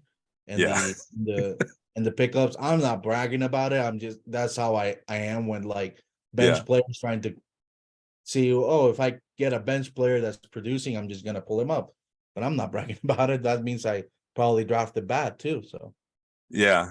And I'm not saying that all my picks are hits, but I mean, my outfield's a mess again, Sean. This is like the umpteenth year where my goddamn outfield cannot get their shit together. And sorry for this rant, but it's just frustrating. It's very frustrating, especially with the names you have. Especially with the names I have, yeah. And the guys that I thought were going to be good, Jake Fraley, I thought he could be a home run stolen base combination, and he just completely sucks. Jesse, this is why I don't bat left-handed hitters, Sean. This is why left-handed hitters they're no good. They're useless. Rafael Devers, useless. Although he leads my team in home runs. What the hell? Why? Anyway, let's go to the pitching side of things. A pick that I'm proud of here is Alex Cobb and Nate Eovaldi and Clayton. I mean, like this is a patchwork pitching staff because a lot of my I didn't select a lot of keepers for pitchers. The only keeper I kept was Framber Valdez, and Clase was my only relief pitcher. And I'm already regretting that one, as the rate stats are not. He's not dominating like I thought. He's getting a lot of saves, though, so I'm thankful for that. At least he gets that. And again, Angel, this is what supposedly a really good pitching staff. I think your rotation is much better than mine. But go ahead. Why do you think that your rotation isn't as good as mine in terms of what the numbers say? Hold up, wait a minute. I think he does think his rotation's better than yours. I just said that the numbers don't. I mean, look at this. But you said he doesn't think that. Wait, what the fuck did I just say? Hold on, wait a minute. Let me rephrase this. On paper, I'm just gonna be straight up with this. There are a lot of quote unquote low-key names in this roster. They're really good low-key names pitchers. Like Nathan Eovaldi, he has been always like a pretty good pitcher in Boston. Mm-hmm. He's really proven out on Texas. Alex Cobb has been amazing. He was also a Rays prospect at one point. That's right. Yeah, we talked about it last week, huh, Sean? Cobb. I knew he was going to be good. I just hope he was good on Tampa. And then he's got the nursing home of Kershaw and Morton. Also could be a law firm name. Charlie Morton, Uncle Charlie was a Rays legend. Yeah, I remember that. The second highest AAV contract ever given out by the Rays was to Charlie Morton. Exactly. And $15 million. It's only barely beaten out by Wanderers. Wanderers is like 16 or 18 million. Yeah, exactly. So Clayton Kershaw, the only thing I worry about Clayton Kershaw is, his availability. He's always been a stud, but I worry that, he's always been a injury-prone pitcher recently. Mm-hmm. I worry that if he falls down, who you got on your bench, you got a pretty good, decent. I mean, he's still got Framber. Like Framber is probably the best pitcher out of all of those guys. Framber, and I don't know why Framber is on. Maybe he wasn't pitching this week. Yeah, he's not starting, which sucks. It's not starting. So, I need Framber to just start. Framber Valdez was probably the biggest name of your rotation. Yeah. That means that you have a lot of low key, pretty decent rotation. Like it's pretty good. Not gonna lie, the numbers back it up too. You got a pretty good rotation, and you got a Class A and as a reliever. I mean, even though he blown 3 saves, which that's worrisome, but I'm worried. I'm very worried. But Jose Alvarado hasn't had a walk yet. Oh, I just noticed that. Just like my guy. Jeez, I know his strikeouts were insane. Like for the first 6 games, like he didn't have an out that wasn't a strikeout. But I see he just finally had a bad outing. Finally gave up multiple runs. I should have. I wasn't paying attention. That's kind of shocking. I was paying That's too much crazy. attention to my guy Yainer Cano, who had no hits to start the year. I think he finally gave up a hit in May. Where is he? Did you drop him? Oh no, I didn't pick him up in this league for some reason. I don't know. Okay, Who okay, has him? okay. Can you look that up, please, Sean? Somebody picked him up. I know they did. I know I picked him want to up in say the they got ESPN picked league. up like during the show last week when we were talking about him. Good. That means they're listening and not giving us any credit. Jerks. April 29th. Oh no, so it was last Saturday. It was before the show, and it was James. I did post something about Yainer Cano not giving up a hit well before that. So maybe that's where he got the idea from. And I picked them up very late in the ESPN league. I actually picked them up the day right after we got done with the show. I picked them up because Griffin Jacks, is that his name? Yes. Can't even get his name right. Was sucking the bet again. So I'm like, screw this. It's Yainer Cano time. I'm all in with these Orioles relief pitchers. So I paired them up with Felix Bautista in the other league. But in this league, like I said, it's not the big names that you have. I mean, and it's not just saying that they're big names, but they're not producing. No, Angels' big name pitchers are producing. Yeah. And that's the concern is like, I don't have the big names. I just have to me, it's just a recipe for disaster. I thought my rotation was. Let's just say this. My worry is I will end up being like a 2010, I think it's 2010, 2011 Philadelphia Phillies. The Phillies. Like that's my concern. And you're gonna end up being like a 2015, maybe even this year, 2023 Tampa Bay Rays, which the only pitcher really good is Shane McClanahan, and the other ones are not really no names, but Jeffrey Springs was pitching really good. They just optioned Taj Bradley, which was being one of the best. He had 3 wins, and then they just optioned him for no reason, that's what dumb for me from the Rays. But at the end of the day, like if it's producing, why change it until you see a little bit of a dip? That's when you start being concerned. But at this moment, the only worrisome I see here is Clayton Kershaw. That's it, honestly. And he's been very steady for me this year as well. So hopefully it stays intact like that. I mean, I really like the guys I drafted, the Eovaldi's, the Cobbs, even the Charlie Morton. They were drafted very late. You guys were not putting that respect on their names. So, and Desclafani was drafted super late, and that's when. Well, crap. If I have my rotation, why would I pick them? Oh yeah, I didn't have to worry on offense. Well, yeah, you notwithstanding, but I mean, everybody else had a chance to get them, and I mean, they saw what you just mentioned. They're old. Are they going to be available? But like we mentioned on the show, sometimes older is better when it comes to starting pitchers. Sometimes there's plenty of young pitchers on waiver wire, and they can't get Edward Cabrera, young guy at 25 years old, very electric stuff. A 1.69 strikeout per walk ratio, a 1.66 whip. He's learning, man. He should be right around the peak, but he's still learning. Even Reed Detmers, who has a full season under his belt, he's still kind of learning on 1.5 whip. And the worst part about Reed Detmers, he has to pitch every 6 games or 6 days or whatever because of Shohei Ohtani. With him, it's the one good start, or like he'll have a great start or a bad start. There's no in between. There's no just like 5 innings, 2 earned runs. It's either 7 shutout innings or 3 innings and 8 runs. And I was getting ready to cut him, but then I realized, crap, the waiver wire is very thin. Yeah. And he has a favorable matchup against the Rangers because he's facing one of those crappy pitchers they got down there. I think it was Andrew Haney or was it John Gray? Either way, I kind of like that matchup for the second period of next week. So he got saved from getting cut. And I'm still waiting on Tyler Glass on Andres Munoz as well. So that I guess that's the big name here. Is Tyler Glass now that he's gonna make or break the rotation? Although, like again, you guys mentioned it's a number. It's a pretty damn good rotation, and the numbers prove it. So we'll see if it stays that way. Let's quickly move on to other teams from bottom to top, and then we'll call it a show. Poverty franchise, that's Jets team once again, off to a bad start. Sean, he made it to the championship game in that first season against Aaron. Started to look like that was more fluke than reality there. But I mean, what do you think about Jets team so far without getting too much into detail, by the way? Yeah, it's just kind of more of what we saw last year, I guess, which it's funny because I look at the roster. I don't hate the roster in terms of like the offensive lineup. It's just missing. I don't know how to describe it. It's kind of more based on fun and the names involved than the actual production, I guess. And there's not a whole lot of depth.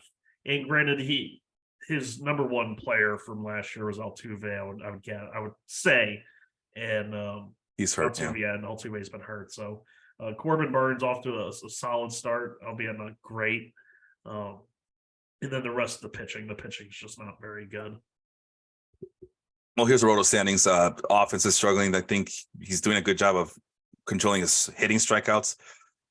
Pretty decent on base percentage, but everything else is bad. And then you get to the pitching side, and it's pretty putrid. He always has good relievers. I'll give him that. He always has good relievers. He finds a way to get the saves and the holds every year, so that's good. But everything else is lacking. So that's a Jets team. We move on to the next. Go ahead. And especially because two of his best relievers really are Clay Holmes and AJ Minter. AJ Minter was in Presley, where actually he kept both of them. Minter sitting at an ERA over 7, and Clay Holmes 2 blown saves and an ERA over 4. So, but he has Peter Strzelecki, which this is where him being a Brewers fan comes in handy.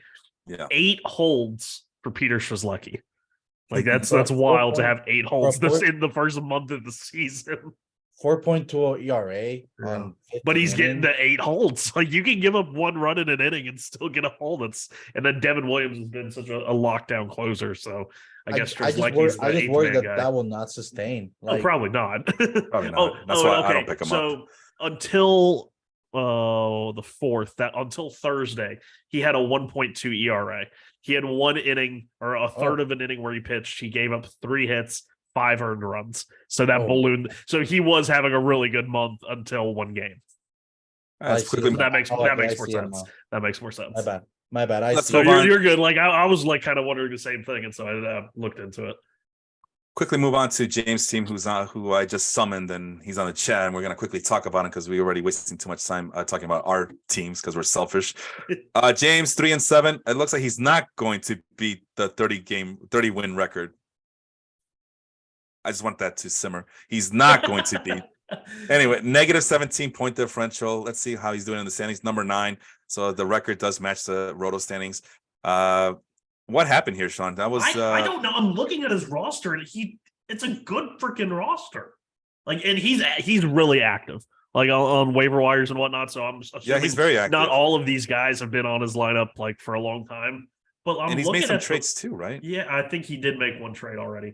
But I'm looking at this lineup, and it's like, okay, what's wrong here? There's nothing wrong with this lineup. I feel like his pitching is a little bit. I mean, Max Fried, Luis Castillo, really good. Wait, I guess the starting pitching depth, that's probably a big issue there. Yeah, only has a few guys, but he's got Devin Williams like relieving. Like Scott Barlow's been really bad, I guess, as a reliever. Oh yeah, we just talked about how you picked up Yennier Cano.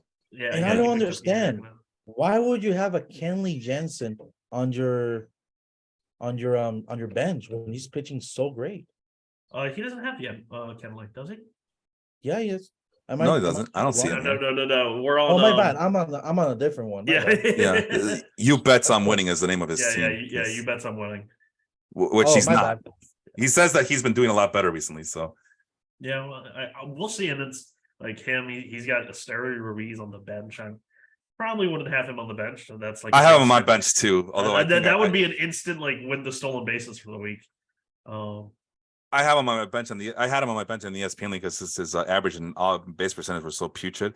But guess what I did in the ESPN league? I'm thinking about it. I might change my mind later, Sean. I bench Julio Rodriguez so I can insert Esteury Ruiz because Rodriguez has been really bad the last couple of weeks. Yeah, that's a dramatic move. And well, I guess so it's a bit of a roster construction issue here, possibly. So he's got Brent Rooker, who's off to this great start for Oakland, and he's got Jaron Duran, who we talked about last week in our themed episode, Duran. Yeah. And those guys only have center field and left field eligibility. So they're locked in there. Mookie Betts has second base, shortstop, and right field, but he has them slotted in right field. But with Esteury Ruiz, the only 2 outfield locations he's eligible at is left field and center field, where he already has it filled with Rooker and Duran. He says that Brent Rooker hits a home run every period. Yeah. Rooker's been insane. It's amazing that he's bounced around with as many teams in the last few years as he did. And then finally this happens. Yikes. Minnesota, Minnesota and Kansas City look really bad. And San Diego look really bad for giving up on this guy. I figured out what the problem is here. He has Scott Barlow on his team. That's the problem. That's I mentioned the Barlow was Oh, like his and look worst at that. reliever. Noah Syndergaard. Oh, interesting. Homer pick Is ruins this him the again. same guy that was talking shit about Jacob DeGrom? Everybody talks shit about Jacob DeGrom. You're gonna have to narrow that one down. All right, thanks, James, for tuning in. Sorry, we got to go quickly here because we already spent too much time on other teams. So appreciate you joining us this morning. Yeah, laughing my ass off. I hate Barlow. Then why do you have him? Trust me, in the next 30 minutes, Scott Barlow will be off his team, and he will add a new reliever because this is what James DePoto does. I'll give him. He says that he doesn't talk shit about DeGrom, so it wasn't him. Yeah, really no. quick. Congratulations on picking up Yainer Cano. That's a big pickup for you. We constantly talk about him in the last couple of weeks here on the show. And the Mason Miller pickup as well. Oh yeah, the Mason Oakland, Miller. So Oakland pitcher. maybe we'll see things turn around for him. Maybe we'll see him turn. Like I said, I look at this lineup and I'm like, that's a really good lineup. So I don't really get it. We move on to the other Mets fan, Andrew Sullivan. I should probably tag him as well. But there he is. He is what's his record? Big Thing Energy, 4-6. So he's in that sandwich log jam of 4-6 teams. 121 minus 143. That's a negative 22 point differential. Let's quickly go over to the standings here. Where's this team? Big Dinger Energy. Yeah, 10. So just the Mets fans are at the bottom. They're the two teams who made that trade earlier this year. And let's see, what's the points here? He is okay. So he's down by like what's that? 17 points, I guess, to James's team that we just talked about. I mean he takes care of the walks. He gets a lot of strikeouts, gets a lot of stolen bases though. And then you get to the pitching side of things, and it's just mid-level, whatever. Yeah, it's all like 4 ERA guys. Also, when did Ronaldo Lopez ERA blow up to 8? How did that happen? he got exposed. How did that happen? He got exposed. Like he was doing like good. What? This can't be right. And that's another team, Big Thing Energy, with a lot of guys with big names, And then Eloy Jimenez is out for a month with the appendectomy, so he has to bench him. Who does he have on the bench? Christian Yelich. Eesh. So Julio Rodriguez, 215 batting average. That's not what we signed up for. He's a first round pick, a keeper for him as well. So that's not going to fly. So he has big names, just like everybody else, big names who are not living up to par. And who knows if they'll live up to par. Let's go out to the rotation pitching staff. Angel, we'll go with you. What's a name that sticks out for you here as you can't believe that they're struggling to start out the year so far? On this one? Yeah, I mean, for you big gotta thing. mention Luis Garcia. I think is out for the year, right? Yeah, He's out for the year now. That's the only thing I'm sad for him. Yeah. Nestor Cortez too. He had a pretty good year and the year before, so that's been a little bit concerning. Like his ERA is a little bit high. Yeah, Well, it's really high. Not yeah, gonna lie. it went up a run and a half last Sunday when he gave up 7 earned runs and not even 5 innings. So, still time to bring it back down, but that's the one that really sticks out to me. I quickly move on to the next team. Who is it? Smoking Aces. This is always a wild card for me. Smoking Aces. That's Leon Tompkins of the Step Back podcast. His team's do pretty well right now. He's at 0 point differential, so he's basically treading water. Where does he rank? He's number 5. So that more unlucky than bad, Sean. Right?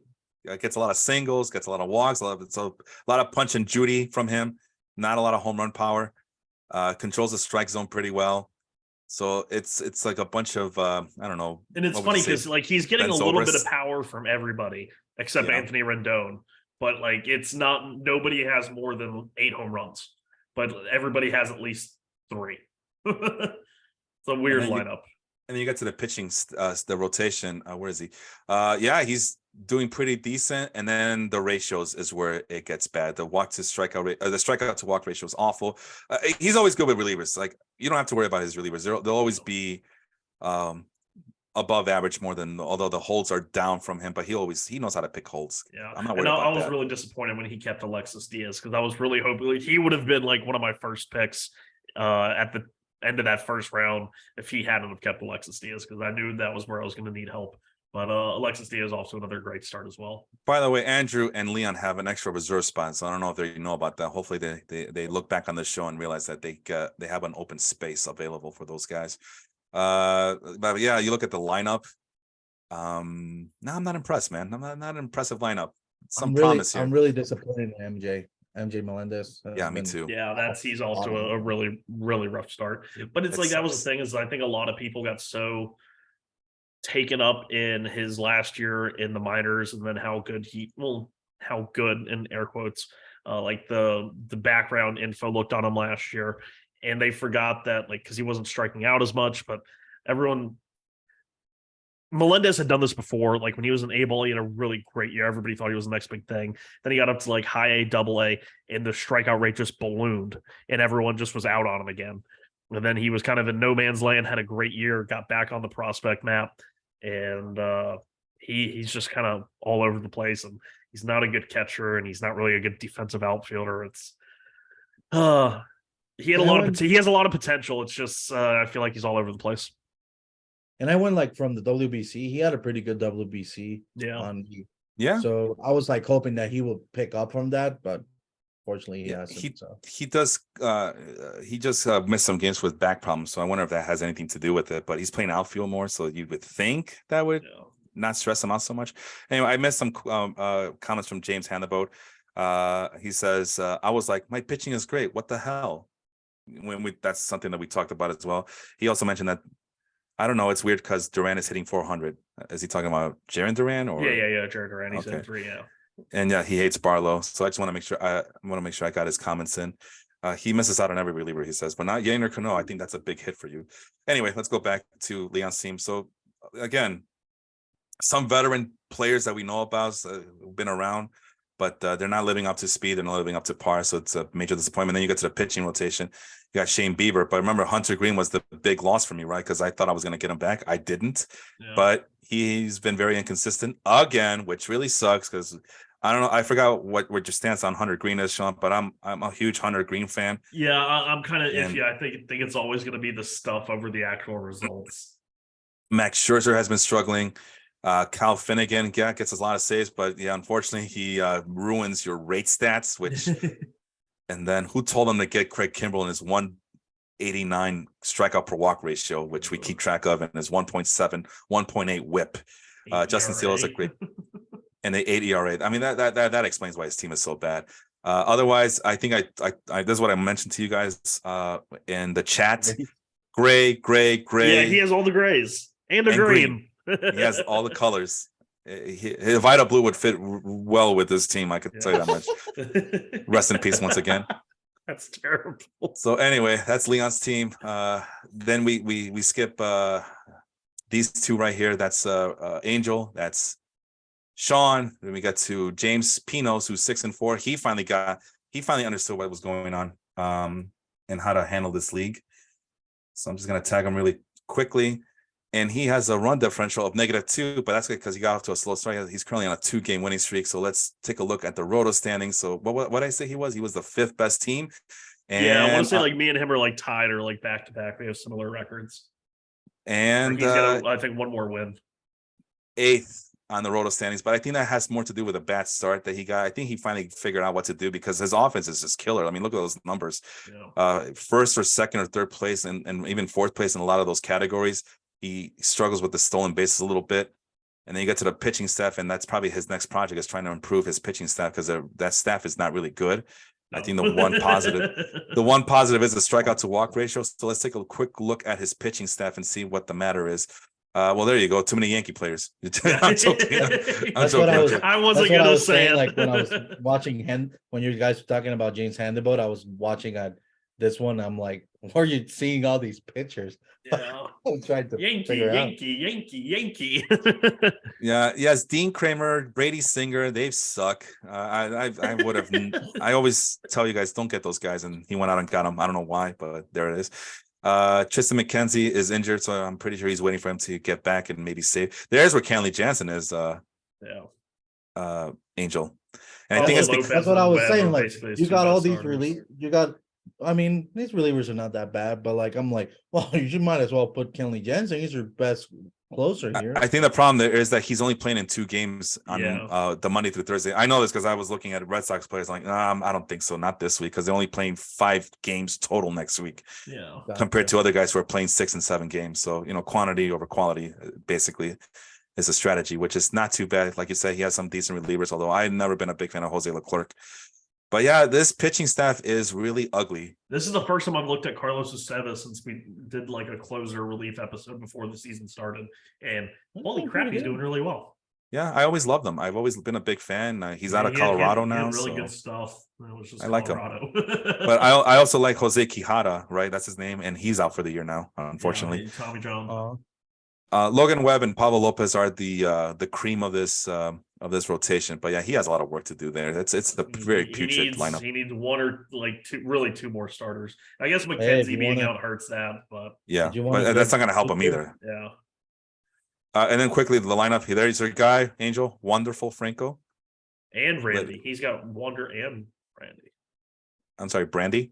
Randy. Oh, Randy, yeah, Mr. Yes, Mr. Mexico. Rosarena. Mr. Senor Mexico, sorry. And then the big bounce back from Max Muncy, who's finally playing up to speed, the 12 home runs and the high as hell on base percentage. That's going to play. And he was quick to grab James Outman, big guy that we like. Oh, yeah, true. He's having a good start. Oh, and then sure enough, there's Melvin. How's Cody Bellinger doing? Yeah, we go back to the beginning of the show where we trash your pick because you picked him in the 7th round or some shit like that. Yeah, how's Richard Rodriguez doing? How about that? How's Richard Rodriguez? You picked him up in the points league, and just admit that you didn't know what the hell you were doing. All right, and then I'll leave you alone about Richard Rodriguez. I pick him up because he's gonna get the saves in Atlanta, and he's nowhere near a major league roster. Good job, Melvin. Good job. Way to go. Anyway, well, let's move on to Mike Harvey. That's the only team I've lost to so far, and I thought it was a pretty fluky win on his part, but that's okay. I'll give it to him. He beat me. He's the only team who's beaten me. But look at that, 129 points for 135 points again. So then, what is it? A 7? Okay, I just want to make sure I'm not like having a stroke. Yeah, Carlos Santana has 3 stolen bases. It's 2023 baseball. That's what you guys wanted, right? You guys wanted the old dopey first baseman to get stolen bases, right? What? He's always had it in him, guys. Pitch clock, guys. Oh my. Okay, and I love how Fantrax. It's very courteous of them. They have him listed at 215 pounds. Maybe 10 years ago. But wow, I thought I was going crazy there. Apparently Melvin was high when he made the Richard Rodriguez pick. Okay, Melvin, this is a guy I need. Well, I don't know if he's one of those guys, but you hear one of the people who like to toke up a little bit and say it helps me focus, guys. It helps me focus. I guess that did not help him get focused on that draft night. Stick with me, kid. You'll learn some things here. But anyway, getting back to Mike Harvey's team, the only team I've lost to. Where is he? 4th. Okay, so you know what? Unlucky, right? That's all it is. It's just bad luck because he could be better than that. But as you can see, the hitting is pretty.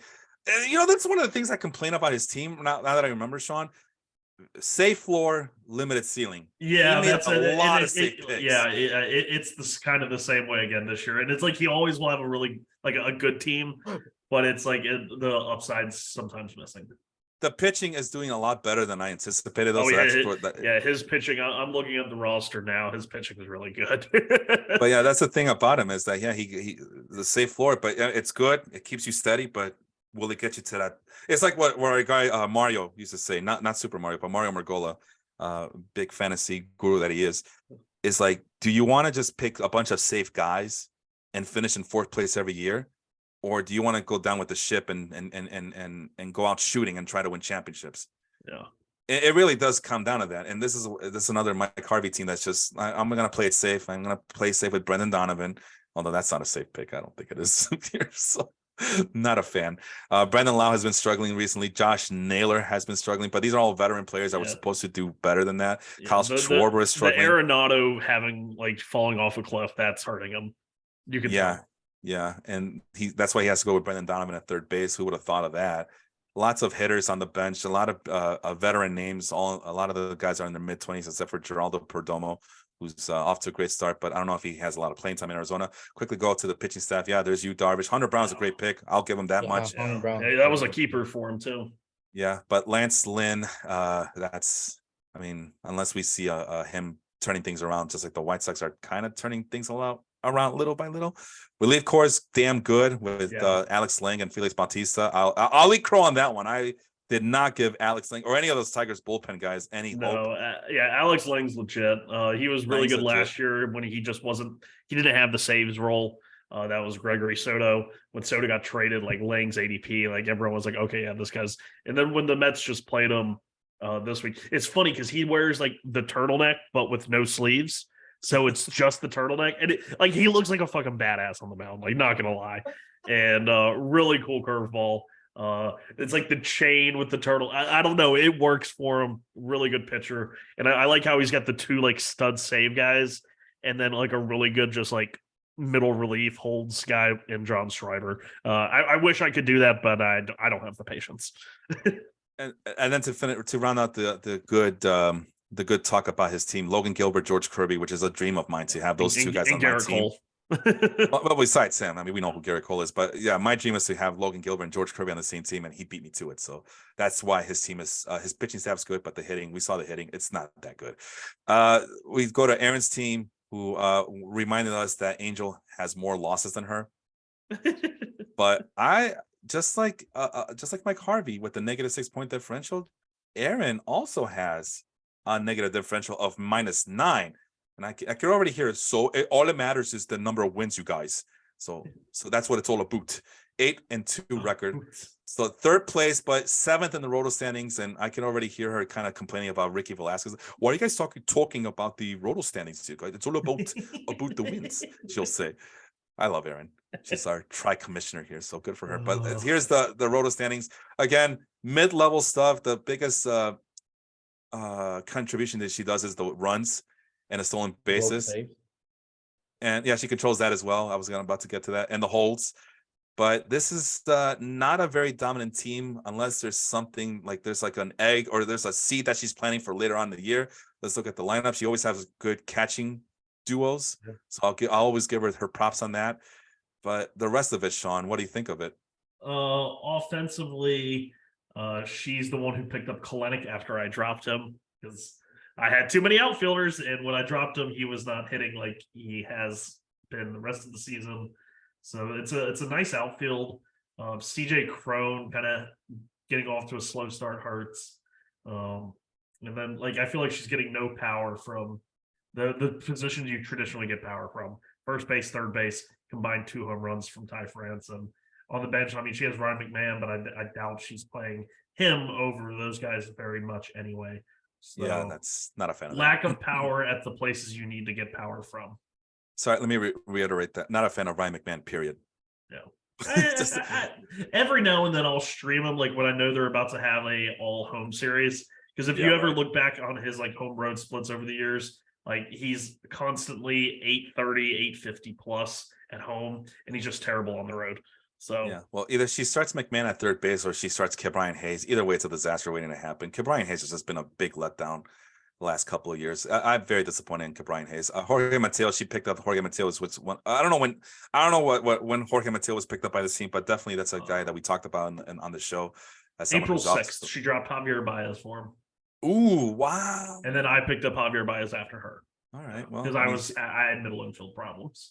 Definitely an improvement, and this is a Waterloo over here. The pitching staff: Kyle Gibson sucks. Tony Gonsolin, well, he just got back, so we'll hold off judgment. But he's off to a bad start in his first 2 starts. Dane Dunning was a relief pitcher. Now, has he made any starts there, Sean? Yes, he started 2 days ago. 5 shutout innings, 2 hits allowed, 3 strikeouts. I forgot to tag her. Oh well. Justin Verlander's getting back. Jacob deGrom is hurt again. Kyle Wright is hurt. So she's basically Lance McCullers. This is the really kind of where it all falls apart. Because really, if you put those names together, you're like, okay, that's a really good freaking rotation. Verlander, deGrom, and then that's where you get all those strikeouts. But now you look at the pitchers she has left, and it's all kind of like the low strikeout, weak contact pitchers: Gibson, Gonsolin, Miley, Eduardo Rodriguez. So unless you can get the deGrom Verlander duo going to really rack up strikeouts, she's I think going to be in a little bit of trouble when it comes to pitching. So there was a lot of Woodruff as well. There was a lot of back and forth between her and Angel. Angel, now that you have a closer look on at her team, what do you think of it so far? Do you regret poking the bear a little bit here, Dylan Brooks? The moose. Do you regret poking the moose? Yeah, moose are big, by the way. They're humongous. I'm just here so I won't get fined. He knows who the commissioner is. Commissioner Aaron Roselle. I'm just Aaron- gonna give her props on this one. Josh Lowe has been having a great start this season. Yeah. So. Yeah, I got too impatient with him last year. Anyway, final team we're going to talk about is Jacob of the Step Back podcast. Jacob has, I'm in the wrong thing here, 8-2 record, and again, the only other team with a very impressive point differential. What was it again? He's at, sorry, I'm making quick math, plus 31. So he's off to a rip-roaring start. Number 2 on the Roto standings. His thing is that he, as the season goes on, he kind of loses track of his team. We've seen it before. Sean and I, we looked at his transaction log, and there is a point in the year where he kind of stops paying attention, which is sad because he always has really good teams. But what did Angel say? Availability is half the battle here, right? Or something to that effect. But his team is stacked. Runs, singles, doubles, triples. He gets all that. Lacks a little bit of power here and run production in terms of RBI. And the walks and strikeout ratio is not good for the hitting side, but he does get the stolen bases, and you get to the pitching stuff. Again, the bullpen is really good. The ratios are good, but it's just simple pitching management, right, Sean? Yeah. Because he's not getting the counting stats there. And let's take a look at his pitching staff right away. It's a pretty good staff. There's just no depth. And he has, again, this is something that we see from him all the time. He always has reserve spots available. I don't know what his holdup is. I don't know what this hesitation is. But let's go to Angel first. So this is what a second place team looks like. Angel, I mean, you're getting your feet wet on this league. What do you think? How does his rotation compare to your rotation? Or his pitching staff compare to your pitching staff, I should ask. I feel it's very top heavy. Gausman, Javier. After that, Joe Ryan's been pitching really good from what I see here. Mhm. Stroman has been a revelation for the Cubs this year. Yeah. I think his pitching is really good. Probably from what I see, he was like second to last on innings pitch. So maybe it's just about putting more availability on those late on that second matchup in the week. So he can be able to have more pitching. But look, he's 8-2. He has a 31 run scoring differential. He's one of the most potent offenses, and you see the rotation. He has a pretty great rotation. I don't worry that much about him. If he just pays a little bit more attention for that second matchup, he's gonna be good. Yeah, I was saying, I think his pitching is like right up there with Angels. Like these are two of my favorite pitching staffs. He just doesn't have the depth, which with 3 reserve spots he can easily fill. And he gets Bryce Harper back. Bryce Harper just came back this week, so he'll have to activate him for this period. Then he'll have Acuna and Harper, which was always like his big thing. I know that's been kind of hard to do for him lately because when Acuna was down, Harper was out, then Harper was back, and Acuna was down. So, it's like we talked about. It's like what I talked about when he was listening in on the post draft show for this league. I called him out, like, hey, pay attention more, take care of your lineup, and you might win a championship. He's got a really good roster. But what good is a good roster if he doesn't maintain it? Yeah. I'm not saying that he should be up until 3 a.m. like I was last night, but minimal effort here. Come on. This is why we talked about he could win a championship. He could have won a championship already because his teams are usually good. But if he's not paying attention and doesn't maintain it, then it's all for nothing. You're in this league. It's a competitive league. You're paying all this money. Yeah, you're 8-2 and you're number 2 in the Roto standings, but you could be number 1, or you could plant the seeds now for a championship run in August, September. Yeah. So that's what frustrates me is that he knows what he's doing. He knows what to do. He has really good teams, and it's just as simple as not participating like he should. So again, I challenge him out. I call him out because he could be much better than this. And that's what I talked about back in March. And I'm going to say it right now in May. If he just pays more attention to his team, sets his lineups, fixes his damn rotation, the sky's the limit. The ceiling is the roof, as Michael Jordan would say, to quote a basketball player. And again, the Step Back is his podcast along with Leon Tompkins. So, Leon, you saw what Leon does. He takes care of his teams. He's quiet, but he takes care of his team. We just saw it. This is unacceptable, man. I don't care that you're 8-2. You're not paying attention. But anyway, there's I a want to challenge say once again. I up was to him. looking right before the show and at his matchups, and he's hit the innings requirement. I think almost every, like except maybe one. I need to go back and double check, but I was looking at innings, and he's hit it every single time. So I mean, that's cool and all, but it's an improvement over last year. It's an improvement over last year, but this is unacceptable. This is unacceptable. I mean, if I were to do this, you guys would be calling me out. Why all the time? Why are we listening to you? You don't even pay. You don't even fix your lineup. You know, it's like anyway. I mean, we talked about this numerous times with him over and over again. So there's really not much else to say. But yeah, off to a great start. I'll give him that much credit. But if he could, I mean, look at Angel. He was at the bottom. Now he's slowly but surely creeping up. Why? Because he's doing his best to fix it. The problems that he has. Same thing with James Pinos. It didn't take him that long to figure out, oh, this is how this league works. Okay. Now he's one of the scarier teams in the league right now. So, but anyway, that's all 12 teams. Let's have some final thoughts here. Let's start with Angel since these are guests. Any last thoughts here, Angel, as to what you learned today or what you learned from playing in this league so far? What do you got for me here? I feel like this is a pretty good league. I'm just gonna call out Aaron again. I'm coming for you. There you go. Confidence. Pause. I like it. I like it.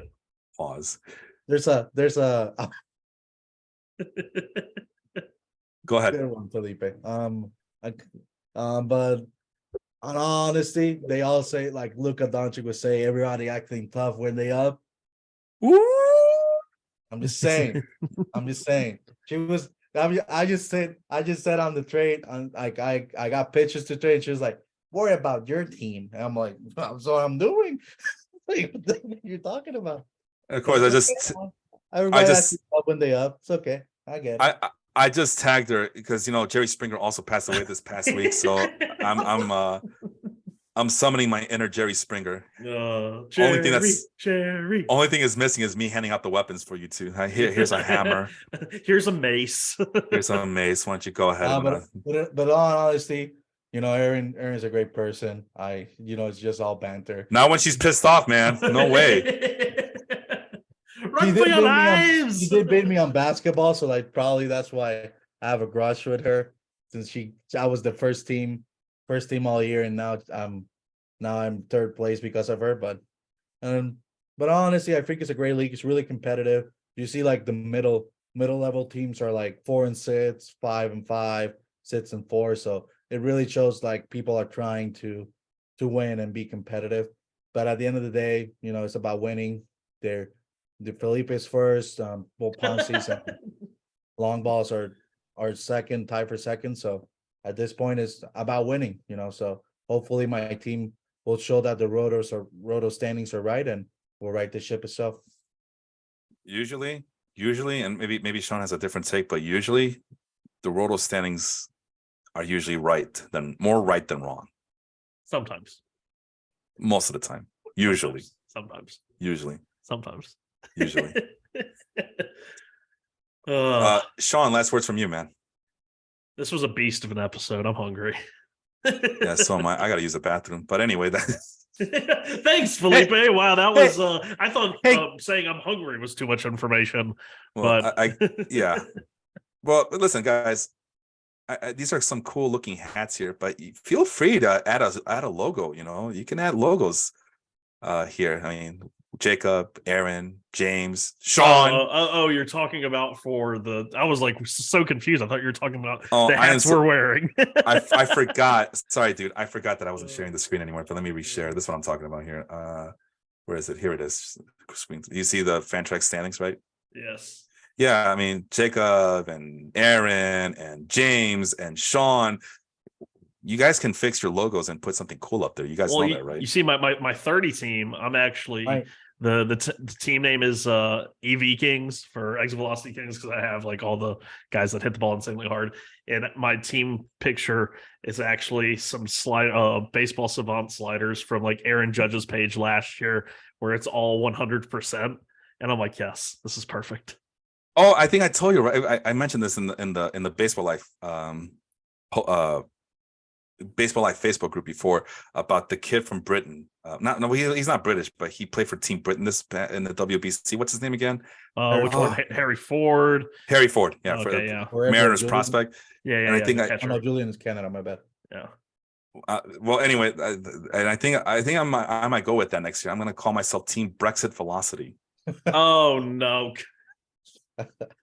I really don't like you. Yeah, for the That's bad. So, Angel, do you know we're starting over next year, right? We're gonna get Yeah. new players next year. You looking forward to that? I mean, are you gonna? Do you feel like you're getting ripped off that you didn't get a chance to grow with this team? I know you just you're doing us a solid favor by inheriting this club, but are you? Look, the only thing I hate is that this offense was like Aaron Judge carried like the Yankees last year. So it's like that's the only thing. But at the end of the day, I mean, I start over next year. I'm gonna have a more opportunity to build the roster as I want it. Mhm. But still, my team is pretty solid. I feel like I can still, with a couple tweaks here and there, can get a good run. So Yeah, I'm looking forward to it. I know I am. Yeah. Like, I'm looking forward to it as I well. know, like I've built like a really good like lineup and whatnot, but I want a fresh start. yeah.